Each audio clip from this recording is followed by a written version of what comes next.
Iki berpendidikan sedaya wae. Aja macam-macam. Mas saya Mbak Lari. Panjenengan niku anu istilahipun mahasiswanipun Pak Haji nggih. Boten. Oh, sare kalau semanten tesih. Bujang. Boten. Bajingan. Rencang seangkatan. Niki pun kaban garwa. Dereng Mas. Lek ten panggung lek ten panggung dereng lek medal panggung niku sampun. Menawi gelange digedhekaken teng tidak ning kula. Oh, nggih pasti. Kula barang jenengan kula gedhek. Oh, lek mami bengi budal. Nggih. Oh, lek mami bengi ora kita ngundang mesti mangkat. Pun nek kalian piantun ngeten-ngeten iki mboten hitungan. Nggih. Mboten hitungan. Mami iki Bathara kala wedok. Nggih. Monggo. Jam 12 dados. Monggo Mas. Oke. Oke. Apa ya, Bos? Goyang ke Mbak Tari. Oke.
Memang ciri khasipun bahasa ngaten niku lho, Mbak.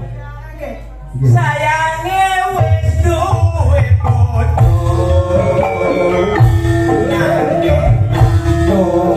Aku wis kadung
Di balurah, ngono apa balurah? Monggo, Pak.